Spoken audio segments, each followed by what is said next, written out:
नमस्कार, स्वागत है आपका केदारखंड एक्सप्रेस न्यूज में। मैं हूं आपके साथ कुलदीप राणा आजाद। चारधाम यात्रा को शुरू हुए करीबन दो सप्ताह का समय हो गया है, लेकिन जिस तरीके से चारों धामों में जो भीड़ उमड़ रही है उसने सरकार और जिला प्रशासन के पसीने छुड़वा दिए हैं। लगातार बढ़ती भीड़ को मैनेज करना सरकार की जो तमाम व्यवस्थाएं थी वो नाकाफी साबित हो रही है। चारों धामों में लगातार तीर्थयात्रियों की संख्या बढ़ रही है। अकेला केदारनाथ धाम में करीबन 3.5 लाख तीर्थयात्री अब तक दर्शन कर चुके हैं, जबकि हर रोज इसी तरह से तीर्थयात्रियों की संख्या बढ़ रही है। लेकिन सरकार और जिला प्रशासन को इस बात का अनुमान पहले से होने के बावजूद भी व्यवस्थाएं नाकाफी साबित हो रही है। मेरे साथ कांग्रेस के वरिष्ठ नेता अर्जुन सिंह गहरवाल जी हैं, बातचीत करेंगे उनके साथ। पहले तो बहुत स्वागत है। धन्यवाद आपका केदारखंड एक्सप्रेस का कि आप समय समय पर मुद्दे उठाते हैं। सर, चारधाम यात्रा शुरू हो गई है, जो भीड़ बढ़ रही है क्योंकि जगह जगह एक तो जो राष्ट्रीय राजमार्ग है, अब प्रशासन के पास एकमात्र ये चाह रहे हैं कि उनको जगह जगह रोका जा रहा है, जबकि जो जगह जगह रोकने से स्थानीय लोग उसमें सबसे ज़्यादा परेशान हो रही है क्योंकि 8 से 10 घंटा उनको रास्ते में रुकना पड़ रहा है। सरकार की व्यवस्थाएं कैसे देखते हैं? देखिए, जो यात्रा वर्तमान में चल रही है और जो भीड़ हमारे उत्तराखंड में चारों धामों पे है, उससे एक प्रकार से बहुत प्रसन्नता होती है। उसमें ये लगता है कि मैं समझता हूँ कि हमारा देश है भारतवर्ष, जिसमें से सबसे अधिक पर्यटन की दृष्टि से हो चाहे पर्यटन की दृष्टि से हो, तो उत्तराखंड में ज़्यादा लोग आ रहे हैं और इसी का कारण है कि अधिक से ज़्यादा भीड़ हो रही है। और दूसरी बात जो आपने कहा, जो जाम की स्थिति है वो चिंताजनक है। और मैं ये नहीं कहूँगा कि सरकार भी अपनी तरफ से जो व्यवस्थाएं कर रही है, क्योंकि सरकार ने भी सचिवों को प्रभारी सचिव बना रखे हैं, जिलाधिकारी हो चाहे अन्य कर्मचारी हो, जितनी पर्याप्त है उसमें लगी हुई है, फिर भी भीड़ बेकाबू है और जाम की स्थिति बनी हुई है। तो ये शुरुआती दौर से हमने सरकार को सुझाव दिया था कि हमारे पास 4 धाम तो हैं ही, बद्रीनाथ, केदारनाथ जी और गंगोत्री, यमुनोत्री। इसके अलावा ये देवभूमि है और यहाँ हर कोई स्थान ऐसा नहीं है जहाँ पर कि कोई बड़ा मंदिर न हो। बीच रास्ते में मान लो अगर आप ऋषिकेश के लिए अगर आप केदारनाथ तक जाएंगे, श्रीनगर तक जाएंगे या रुद्रप्रयाग से होते हुए जाएंगे, तो तमाम ऐसे शहर हैं, तमाम ऐसी जगह है जहाँ की पर्यटन की दृष्टि से हमारे पास लिंक मार्ग है। और उन लिंक मार्गों के भी शंकराचार्य जी के बना रखे। चारों धामों का निर्माण तो शंकराचार्य जी ने किया और इसके अतिरिक्त जो अन्य मंदिर है वो भी शंकराचार्य जी ने ही उनका निर्माण कर रखा है। बहुत बड़े बड़े मंदिर है, तो अनगिनत मंदिर है जिनका नाम लेना मेरे लिए भी संभव नहीं है। अनगिनत मंदिर है, देवभूमि है। तो यहाँ पर हमारा ये सुझाव था कि आप इन लिंक मार्गों पर का प्रचार प्रसार कीजिए और यात्रा को ऋषिकेश में न रोक करके और यात्रा को सीधा केदारनाथ में भेज करके बीच में जो लिंक मार्ग है और बीच में जो मंदिर है बड़े, उनके दर्शन हो जाएंगे। और उससे लिंक मार्गों के 2 बातें होंगी, एक तो यात्रा व्यवस्थित रूप से चलेगी और जाम की स्थिति भी नहीं आएगी, क्योंकि जो आपका जाम लगाता है वो ट्रैफिक लिंक मार्गों के वो चले जाएगा और वहाँ मंदिरों की तरफ जाएंगे तो वहाँ के लोगों को, स्थानीय लोगों को रोजगार मिलेगा और पर्यटक जो जाएंगे उनको भी खुशी मौसम की दृष्टि से हो। आजकल पहाड़ों में बहुत ठंडी है और यहाँ बहुत गर्म है, तो उस दृष्टि से वो हर दृष्टि से जो है सुरक्षित और सरकार को भी परेशानी कम होती है। ये सरकार, भारतीय जनता पार्टी की सरकार ने जो एक योजना चलाई थी जो मुझे बहुत पसंद आई, वो थी होम स्टे वाली योजना। और होम स्टे वाली योजना पर आप देख लीजिए कि ऋषिकेश में होटल है, श्रीनगर में होटल है, रुद्रप्रयाग में होटल है, जो हाईवे नेशनल हाईवे है उसमें होटल है। तो यहाँ पे तो होम स्टे की जरूरत हमें नहीं है। लेकिन होम स्टे की जो योजनाएं थी वो गांव के लिए थी और गांव में अगर वो होम स्टे खुलते और सरकार होम स्टे को वहां बनाती और वहां यात्रियों को ठहराती तो निश्चित रूप से यात्रा का संचालन अच्छा होता, जाम की स्थिति खत्म हो जाती और स्थानीय बेरोजगार जो है उनको रोजगार मिलता और जो यात्री हमारा गुजरात का आता वो चारों धाम की यात्रा के साथ साथ हमारे गांव का दर्शन भी करता, हमारे गांव का निरीक्षण भी करता कि हमारे गांव कैसे। उदाहरण के लिए मैंने ये कहा था कि अगर आप गंगोत्री, यमुनोत्री से जो यात्रा भगवान केदारनाथ जी के लिए जाती है, उस यात्रा के कई मार्ग हैं एक तो हमारे पास जीवन दायिनी रोड थी, जिसने की जब 2013 की जो आपदा आई थी तो जीवन दायिनी रोड थी, जो गुप्त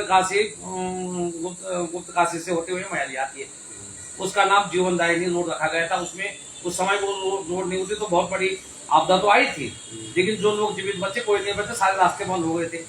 तो उस तरफ सरकार उस समय सरकार ने कहा था कि हम इसको नेशनल हाईवे बनाएंगे, तो वहां भूल गई सरकार। अगर उसी रोड को बनाया हुआ होता और वहां पे अगर हर गांव में 2-2 होम स्टे बनाए होते तो निश्चित रूप से ये होता। उस बीच के रास्ते में भी बहुत सारे मंदिर है जिनका निर्माण शंकराचार्य जी के टाइम पे हो रखा है, शंकराचार्य जी ने कर रखा है, और जो विख्यात मंदिर है तो वहां के दर्शन हो जाते और निश्चित रूप से हर प्रकार से सुविधा मिलती, मतलब सरकार को भी परेशानी नहीं होती, स्थानीय आदमी को रोजगार भी मिलता और जाम की स्थिति भी नहीं लगती और पर्यटक भी जाते। लेकिन सरकार उस जीवनदायिनी जैसी रोड को भूल गई, उसको बनाना भूल गई। उसने आपने उसको नेशनल हाईवे बनाने के बजाय जो है उसमें आपने खड्डे तक उसके नहीं बने, तो ये दुखदाई है। दूसरे चौरा मोटर मार्ग होते हुए बदानी, और बदानी से अगर आप भुनाल गांव तक इसको नेशनल हाईवे रोड बनाते हैं और वहां पर जो ऊपर का एरिया है वहां पर अगर आप निगम के गेस्ट हाउस बनाते हैं तो बहुत बड़ी बहुत अच्छी यात्रा आपकी चलेगी, पर्यटन की दृष्टि से भी बहुत अच्छा आपका चलेगा, क्योंकि वहाँ पानी पर्याप्त है, वहाँ हवा पर्याप्त है। आजकल तो वहाँ ऐसा अच्छा मौसम है कि पर्यटक बिल्कुल खुशी खुशी जाएगा। और हर स्थिति से वो होती होम स्टे की योजना भारतीय जनता पार्टी की थी, और भारतीय जनता पार्टी की सरकार में जितनी योजनाएं चली, और तो मैंने कहूंगा कोई अच्छी योजना ही थी, लेकिन ये होम स्टे वाली योजना मुझे बिल्कुल पसंद थी, क्योंकि इससे रोजगार मिल सकता था। लेकिन इसका दुर्भाग्य ये था कि ये तेलंगाना सरकार जी के टाइम पे बनी थी। तेलंगाना जी के हटने के बाद अन्य मुख्यमंत्री अन्य मंत्रियों का इस पे ध्यान नहीं गया। हमारे प्रदेश में हमारे पर्यटन मंत्री सतपाल महाराज जी बड़ा नाम है और बड़ा चेहरा है, भारी भरकम नाम भी और भारी भरकम दिखते भी है, लेकिन काम जीरो है। किसी को ये पता नहीं कि हमारा पर्यटन मंत्री कौन है। जब सतपाल महाराज जी पर्यटन मंत्री बने थे तो बहुत बड़ी आशा ही बेरोजगारों की से जुड़ी थी कि महाराज जी कुछ करेंगे, बड़ा नाम है, तो वो नहीं हो पाए। अब सरकार को फिर भी सरकार दूसरी बात ये कर रही है कि इसमें 4 धाम विकास प्राधिकरण बनाने की जो बात चल रही है मेरे संज्ञान में आई है, वो बहुत स्वागत योग्य कदम है। अगर 4 धाम विकास प्राधिकरण बनता है, और मैं तो ये कहता हूं कि 4 धाम विकास पर्यटन प्राधिकरण बने, जिसको पर्यटन विभाग के ही नाम से पढ़ना चाहिए। और आज सरकार जो कह रही है कि लोक निर्माण विभाग या सिंचाई विभाग इस प्रदेश का बड़ा विभाग है, इससे बड़ा विभाग पर्यटन विभाग है जो कि रोजगार भी देता है। और ये पर्यटन विकास प्राधिकरण के नाम पे, तीर्थाटन पर्यटन विकास प्राधिकरण के नाम पे एक अलग से विभाग इसका हो, अलग से इसका सचिव बैठे और अलग से इसका ढांचा तैयार हो, और ग्रामीण विकास की तर्ज पर जो हमारा ग्रामीण विकास है कि ग्रामीण विकास में आपका ग्राम पंचायत का प्रधान, पंचायत मंत्री और ग्राम विकास अधिकारी इससे जुड़े हुए हैं, और खंड विकास अधिकारी इससे जुड़े हुए हैं, और ग्राम विकास की तर्ज पर, पंचायत विभाग की तर्ज पर इसका गठन हो। अब इसका गठन पंचायत और ग्रामीण विकास की तर्ज पर मेरा कहने का मतलब यह है कि ग्राम स्तर पर, जैसे ग्राम स्तर पर आपका ग्राम विकास अधिकारी है या पंचायत मंत्री है या ग्राम पंचायत का प्रधान ग्राम सभा को संचालित करता है, उस तर्ज पर इस पर्यटन विकास प्राधिकरण का गठन हो, वहां उस ग्राम पंचायत स्तर पर इसके कर्मचारी बने। तो एक तो प्रत्येक ग्राम पंचायतों में एक सरकारी वैकेंसी से रोजगार मिल जाएगा, और दूसरा यह है कि प्रत्येक ग्राम सभा की जिम्मेवारी उसमें आ जाएगी। यह प्रत्येक अगर मान लो यहाँ से यात्रा जा रही है तो बीच के जो ग्राम पंचायती है या नगर पालिका है, नगर निगम, उनकी जिम्मेवारी स्वतः ही बन जाएगी, क्योंकि वहां तो आपका पर्यटन अधिकारी मौजूद है ग्राम सभा में। तो फिर आपको डीएम स्तर पे, सीडीओ स्तर पे, एडीएम स्तर पे आपको दिक्कत नहीं होगी। आपको यहाँ से सचिव नहीं भेजना पड़ेगा, पदवारी सचिव बना करके कि आप यात्रा को सुरक्षित करें। आपके पास वो तो है नहीं, तो छोटे कर्मचारी तो आपके पास है नहीं। आपने तो जिला में पर्यटन विभाग बना रखा है, उसके बाद नीचे आपने जीरो का रखा है, कोई रोजगार नहीं दे रखा है। अगर ग्राम स्तर पर इसका गठन होता तो निश्चित रूप से यात्रा बहुत अच्छी तरीके से चलती। और प्रत्येक ग्राम पंचायत में सरकार ये करे कि प्रत्येक ग्राम पंचायत में जो यात्रा की ग्राम पंचायती है उनमें 2-2 होम स्टे होना अनिवार्य है। अब उनको जो सरकार का प्रावधान है कि जो क्या किस तरीके से आप बिना ब्याज का उस पर लोन देंगे, क्या सब्सिडी देंगे, क्या करेंगे, कैसे करेंगे, उस हिसाब से वो करते। और उसके बाद रोजगार उपलब्ध हो जाता, पर्यटक भी ठीक होता, व्यवस्था ही ठीक हो जाती। और ग्राम स्तर पे इस पर्यटन विकास प्राधिकरण का या चार धाम विकास पर्यटन का जो भी नाम सरकार इसको दे, इसका ग्राम विकास की और पंचायत राज के एक तर्ज पे इसका गठन हो, ग्राम पंचायत स्तर तक ये जुड़े, तो ये तो रोजगार उपलब्ध हो जाएगा। दूसरे में पर्यटन अच्छा चलेगा, तीर्थाटन अच्छा चलेगा और बहुत सुंदर ये चल सकता है। और ये जो इस समय वर्तमान की जो स्थिति है, इससे सरकार को ये तो समझने वाली बात है। 2013 की जो आपदा आई उससे भी आपको समझने वाली बात है कि 2013 की आपदा फिर कभी भी आ सकती है ऐसी स्थिति में, तो उसके लिए तो सरकार को सतर्क रहना पड़ेगा। और ये जो भीड़ है, ये इस भीड़ को तो मैं कहता हूं कि हमारे देश के प्रधानमंत्री, गृह मंत्री, रक्षा मंत्री, मुख्यमंत्री, पर्यटन मंत्री सब कह रहे हैं छाती फुला करके कि इस समय तो यात्रा बहुत चलेगी, बहुत अच्छी चलेगी, बहुत अच्छी चलेगी। तो आपको व्यवस्था भी तो करनी चाहिए। आपके यहाँ अगर शादी हो रही है 500 मेहमान आ रहे हैं और आप 100 मेहमानों का खाना बना रहे हैं, तो व्यवधान तो होगा ही। आपको पता है कि आपने 500 निमंत्रण दे रखे, तो आपको पता है कि आपके यहाँ रजिस्ट्रेशन इतना हो रखा है। और ये पूरे विश्व का पहला प्रदेश होगा जहां पर्यटक आ रहे हैं और तीर्थाटन आ रहे हैं, हम कह रहे हैं जी हमारे पास रजिस्ट्रेशन, हमारे पास जगह नहीं है, बताओ यार। पहला ये होगा ये। और जबकि हमारे यहाँ इस क्षेत्र में 5 से 10% आदमियों को भी इससे रोजगार नहीं मिल पा रहा है। रोजगार इसलिए नहीं मिल पा रहा है कि अगर आप इसको लिंक मार्ग से जोड़ते, होम स्टे से जोड़ते, वहां से जोड़ते, यहाँ से जोड़ते, तो निश्चित रूप से रोजगार मिलता है।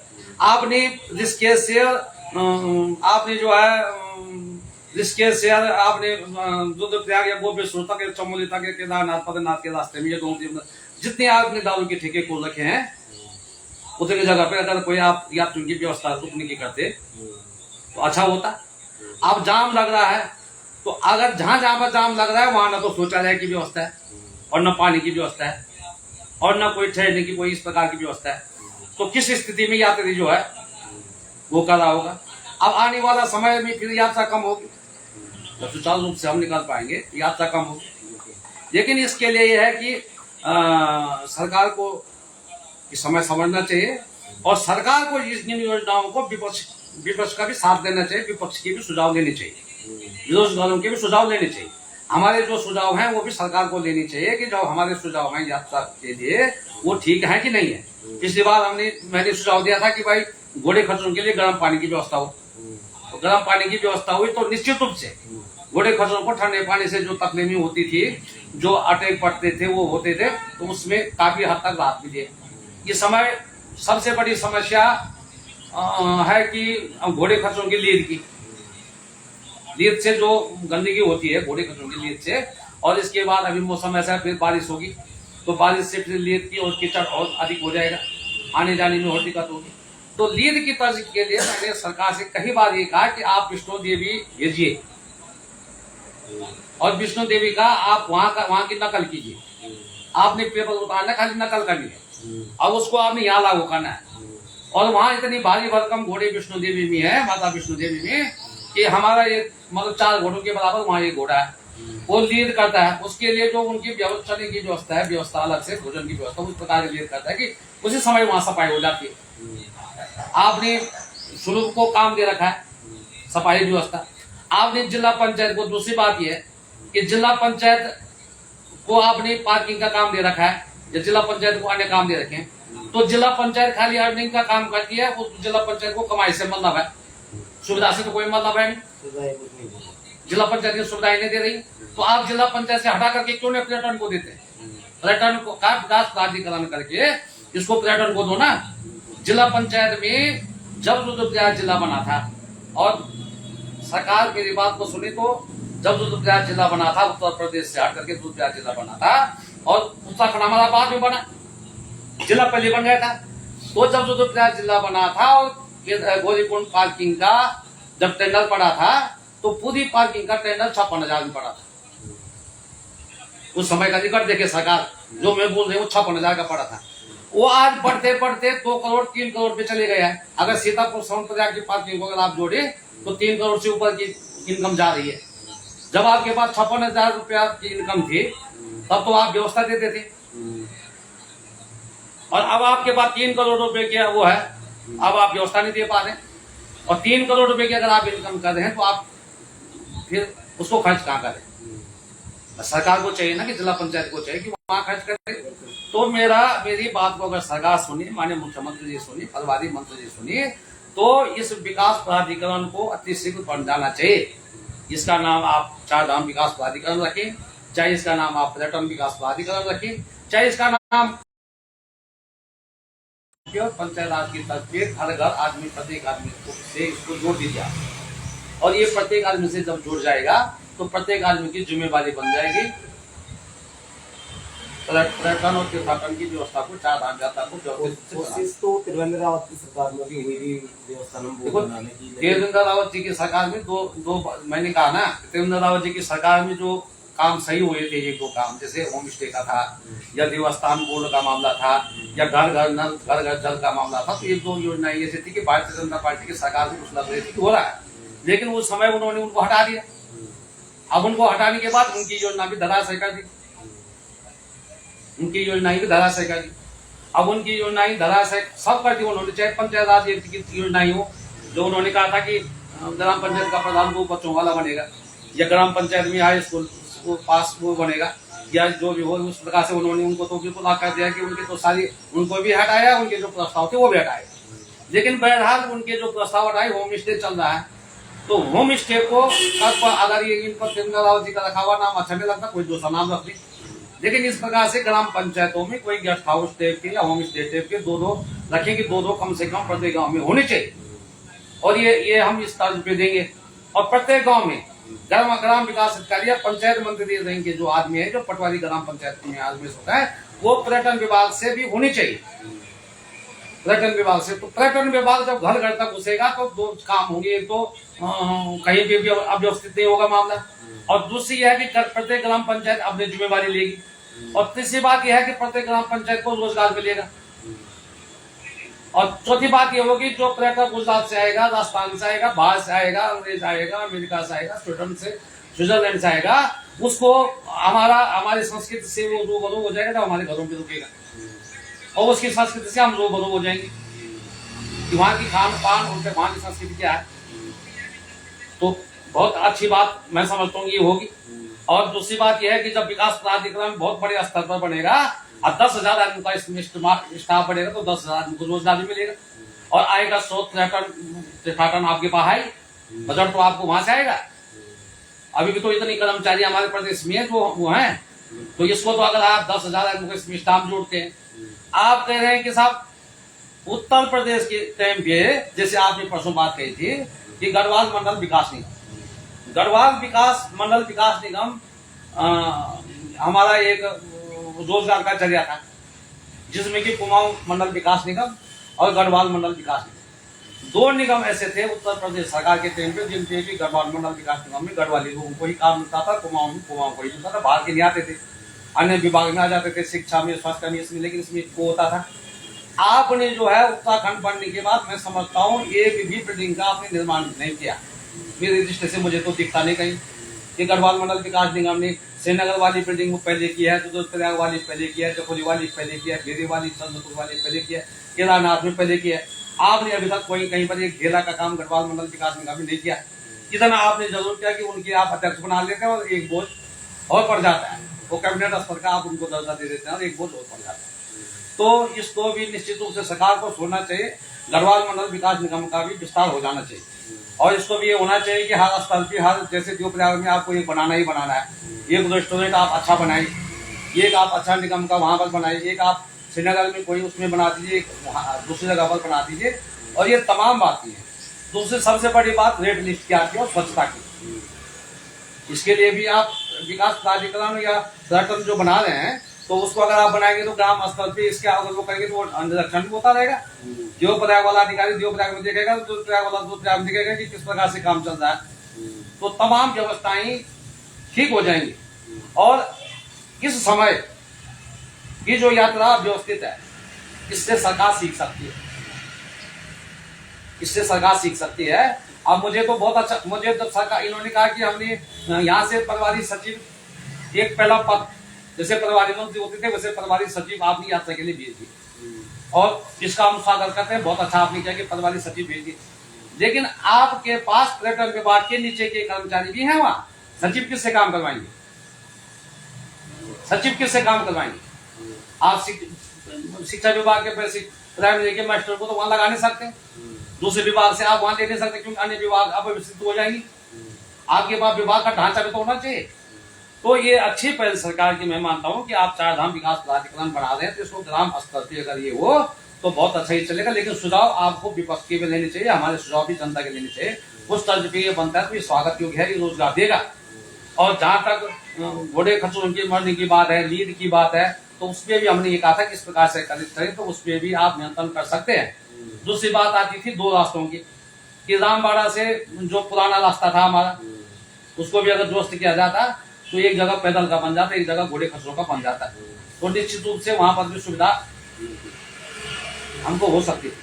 सबसे बड़ी बात ये थी कि जब हम उत्तर प्रदेश में थे तो ये केदारनाथ, क्योंकि केदारनाथ हमारे क्षेत्र से तो हम तो वहां जुड़े हुए हैं, तो उस समय की स्थिति ये थी कि यात्रा से पहले घोड़े खच्चर वालों से, डंडी करने वालों से, उनकी यूनियन से, व्यापारियों से शासन और प्रशासन की बैठकी होती, और प्रभारी मंत्री, जिले के जिलाधिकारी, एसडीएम, तहसीलदार, नायब तहसीलदार, पटवारी स्तर के सारी बैठकें उनके साथ होती थी, और आपस में सुलह होता था कि किस प्रकार से काम होगा। तो पहले तय हो जाता था ताकि वो विरोध न कर सके, व्यापारी या मंदिर समिति वाले या घोड़े खच्चर यूनियन वाले या डंडी करने वाले बाद में विरोध नहीं कर सकते थे। पहले जिला प्रशासन की ओर से नियम तय हो जाता था कि आपको इस अनुशासन में रहना, इस अनुपालन में आपको काम करना। तो वो जो परसों हड़ताल वाली स्थिति थी वो पैदा नहीं होती। 10 तारीख को आपके पट को देते, 10 तारीख को हड़ताल हो गई, उसी दिन से भीड़ हम काबू नहीं कर पाए। और तो जब अभी देखो उत्तरकाशी में डीएम ने अब ये बताइए इसको दुर्भाग्य काम हो, अब क्या कह सकते हैं। अब हम जो है इनके विरोध कहने में सक्षम नहीं है। शासन प्रशासन जिलाधिकारी जैसे पद पे बैठे हुए आदमी के लिए गए फैसले के कुछ उसमें कहना तो हमसे भी बाहर है, लेकिन समझ आना चाहिए सरकार को यह अच्छा चल रही है, उसके बाद ये सवाल लगाना ये न्यायोचित नहीं। मैंने तो कहीं पढ़ा नहीं, लेकिन आप ये कहने पर मैं कह रहा हूँ। तो ये तमाम बातें हैं, इस पे अगर सरकार मनन करे तो बहुत अच्छी यात्रा चल सकती है। और इस समय जो अव्यवस्था है, ये अव्यवस्थित जो चल रही है, इसमें सरकार को सीख लेनी चाहिए। इससे तो सरकार बहुत कुछ सीख सकती है। सीख लेने की आवश्यकता है। हम देखते हैं कि यात्रा जैसे ही समाप्त होती है तो उसके बाद सीधे बैठके यात्रा की तैयारी कर देते हैं तमाम अधिकारी, और पूरे 6 महीने बैठकें चलती है। पूरा एसी को मनोमत बैठे रहते हैं, अफसर प्रभारी मंत्री आते हैं, मंत्री आते हैं, वो यात्रा की बैठकें लेते हैं। लेकिन जब धरातल पर स्थिति देखते हैं तो ऐसा लगता है कि उन्होंने मैं तो अभी आपको बोला कि अभी अगर आप दूसरे जगह बाल विकास कार्यालय में जाएंगे और बाल विकास अधिकारी को कहेंगे कि सब आप आए, तो वो कहेंगे कि मैं तो यात्रा की मीटिंग हूँ। जबकि बाल विकास आंगनबाड़ी वालों का तो वहाँ कोई मतलब नहीं, न वहाँ आंगनबाड़ी केंद्र, लेकिन उनके पास भी पाना है। ऐसे विभाग, जिन विभागों का वहाँ से कोई लेना देना नहीं है, तो उनके पास यही प्रश्न होता है कि हम वहाँ किस बैठक में। तो हमने कहा कि इसमें सरकार अगर इस विकास प्राधिकरण को करे तो किसी विभाग की तो आपको जरूरत ही नहीं है।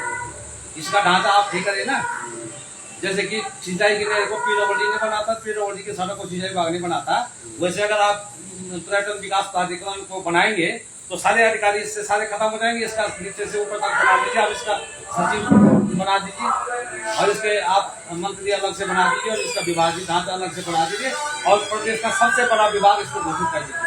और इसको इसमें अगर आप हर ग्राम स्तर पर कर्मचारियों की नियुक्ति करेंगे तो बहुत अच्छा संदेश मिलेगा, बहुत अच्छा होगा। और ये ऐसा तो है नहीं कि कोई साल 2 साल 10 साल चलने वाली यात्रा है, कोई उसमें तो बढ़ना है। केदारनाथ बहुत संवेदनशील स्थान है। 2013 में बहुत बड़ी आपदा आई है, उसमें बहुत नुकसान। और मैंने आपको संकेत क्या कहा, केदारनाथ में इस तरह से कुआसा चल रही है, वहाँ पे इतनी धूल बढ़ गई है, क्योंकि वहाँ पे धूल वादे हम लोग बजा रहे हैं, और उसके साथ साथ जो वहाँ पे वर्क कर रहा है मशीनों, यानी लगता कि बहुत देखिए हमारे लिए तो सरकार कह रही है कि पर्यावरण उत्तराखंड जंगल जमीन के हिसाब से हमने किया था। हम जंगल में कुछ इस प्रकार का हिस्से नहीं कर सकते हैं। और आप जब घाटा से, उत्तरकाशी से, लक्ष्मण से जब हेलीकॉप्टर गए केदारनाथ के लिए, और तो बड़े जिलों के उस पर क्या प्रभाव पड़ रहा है। अभी तो सरकार को देंगे तो बहुत बड़ी बात है। इस तरफ अगर जाएंगे तो बहुत कुछ करने के लिए हमारे पास है, लेकिन सरकार इसको कहाँ समझ पाएगी। अगर इसको साफ ही देखिए तो बहुत कुछ है। गणेश चतुर्थी को आप 2013 की जो आपदा है उसका आंदोलन क्यों नहीं करते, आप क्यों नहीं देखते हैं कि भाई ये आपदा अगर भविष्य में आती है। अभी मैंने जीवनदायिनी सड़क की बात की थी, इस जीवनदायिनी सड़क को आपने फिर छोड़ दिया जिसने आपको जीवन दिया। जैसा बहुत बड़ा मरीज ठीक होने के बाद डॉक्टर को छोड़ देता है, वैसे आपने उसको छोड़ दिया। और फिर अगर आप बीमार पड़ेंगे तो क्या चारा आपके पास बताइए। यानी फिर अगर कोई ऐसी स्थिति होती है तो चारा क्या है, तो इस पे ध्यान तो आप देते नहीं। इसमें तो न तो अब हमारे विधायक तो फिर कह नहीं सकते इस सरकार में, क्योंकि विधायक यहाँ खाली संख्या बल के लिए होते हैं। विधायक तो कह नहीं सकते हैं, विपक्ष का विधायक होता तो मुद्दा उठाता सदन में बोलते, विधायक तो सदन में बोल नहीं सकते। और जनता बोल रहे तो जनता का आप सुनेंगे नहीं।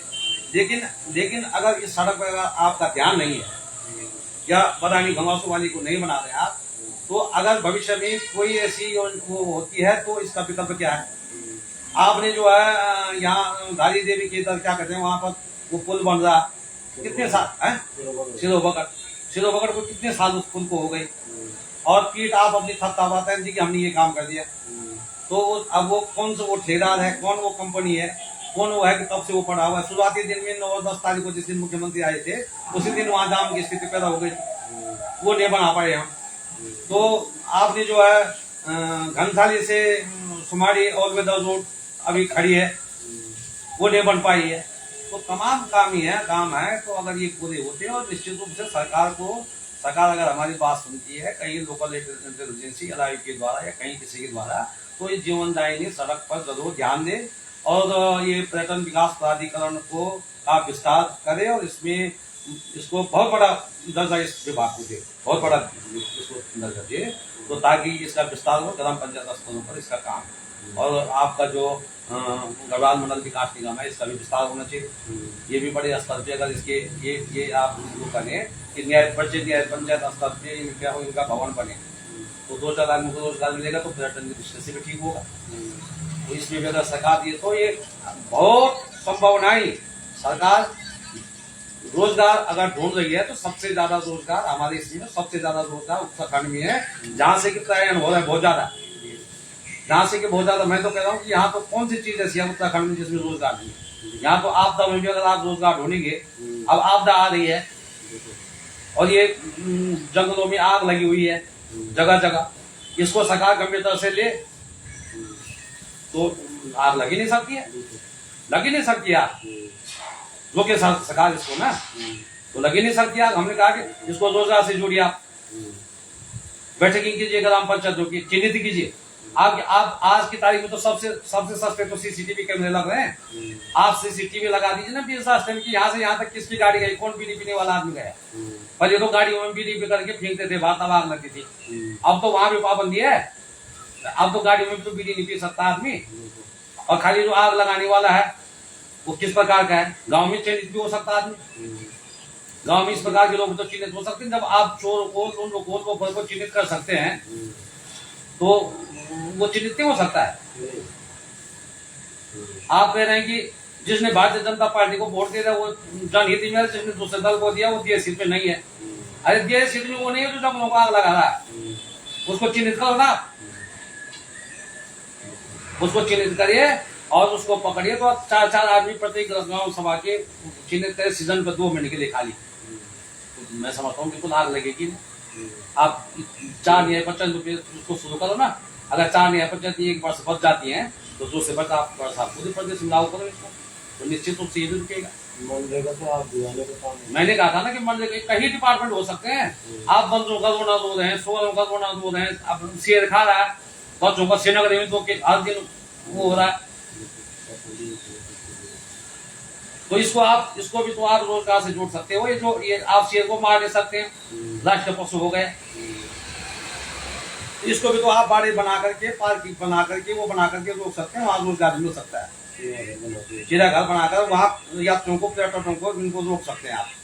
जंगल 75% वन भूमि हमारे पास, 75% के, इसको तो परसेंट है जिसके से बदल आता जाए तो कहाँ है हमारे पास वन भूमि का अलावा है क्या।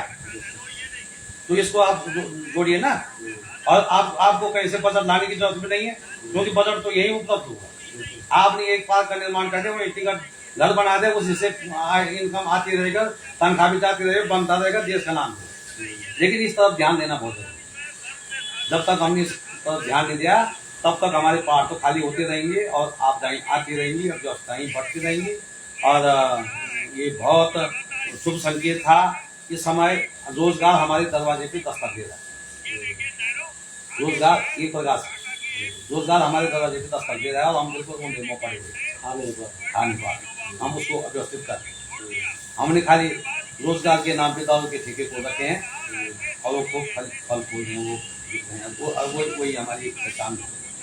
अच्छा होता कि कहीं भी जैसे लगा अंग्रेजी शराब की दुकान, अच्छा होता कहीं लिंग मार्ग के बोर्ड लगता कि स्वामी कार्तिक जाने का रास्ता इतनी किलोमीटर, जिसके से एक बोर्ड ऐसा बनता कि जो प्रयाग में कितने मंदिर हैं लिंग मार्गों के, जो शंकराचार्य जी ने जिनका निर्माण कर रखा है। श्रीनगर में कितनी है, पौड़ी में कितनी है, दूरी कितनी है, इसकी सड़क की चौड़ाई कितनी है, रहने की व्यवस्था क्या है। तो इस प्रकार से अगर हर स्टॉल लगे होते कहीं पे, तो यात्री उन स्टॉलों पे जाता, पढ़ता और फिर घूमता। लेकिन ये ऐसा तो है नहीं। इस प्रकार से अगर सरकार करे, विकास प्राधिकरण को बनाए, तो निश्चित रूप से बहुत बड़ा रोजगार हमें मिल सकता है और बहुत बड़ी उपलब्धि हमें मिल सकती है। लेकिन सरकार को चाहिए कि सरकार इस पर ध्यान दे और ग्राम स्तर तक इसकी फाउंडेशन, इसकी नींव ग्राम स्तर तक पड़नी चाहिए, तभी ये साकार होगा। नहीं तो आपने विकास प्राधिकरण बना करके और बाहर से आपने फिर नियुक्ति कर दी, बाहर से आपने फिर नियुक्ति कर दी इसमें कि जितनी हमारे सचिव हैं, जितने हमारे अधिकारी लोग बाहर से हैं, वो अपने 10-15 सामने खा देंगे। फिर तो गढ़वाली के पदे कुछ नहीं कटेगा, उत्तराखंड के पदे कुछ नहीं कटेगा। ग्राम स्तर पर इसका वो ग्राम स्तर पर अगर इसकी नींव जिस दिन पड़ गई और होम स्टे से जिस दिन हमने इसको जोड़ दिया और तीर्थाटन पर्यटन को रोजगार से जिस दिन जोड़ दिया, उस दिन बहुत भारी भरकम जीत हमारी हो जाएगा। उस दिन हमको लगेगा भी कि हमें उत्तराखंड की जो हमने लड़ाई लड़ी थी उससे कुछ हमें हासिल हो रहा है। तो ये तमाम बातें बहुत धन्यवाद हमारे साथ जुड़ने के लिए। उम्मीद की जानी चाहिए कि सरकार को जो विपक्ष द्वारा सुझाव दिए जा रहे हैं, उन सुझाव को लेकर जमीनी स्तर पर नीति बनाई, क्योंकि हमारा राज्य प्राकृतिक संसाधनों का धनी राज्य है। यहाँ पर जल जंगल बहुआयाता है, लेकिन सरकार ने इस दिशा में अभी तक कोई ठोस कदम नहीं उठाया है। जो हमारे संसाधन हैं उन पर अभी तक कोई ठोस नीति नहीं बन पाई है, इसीलिए ये प्रदेश रोजगार का रोना रो रहा है। गहरवाल जी ने बहुत अच्छे सुझाव दिए हैं। सरकार को चाहिए कि इन सुझावों पर अमल करे और जमीनी स्तर पर ठोस नीति बनाकर जो हमारे यहाँ बहु संख्या में तीर्थयात्री आ रहे हैं, इसका लाभ पूरा प्रदेश को मिल सके। आप बने रहे हमारे साथ, एक नई रिपोर्ट में फिर हाजिर होंगे। नमस्कार।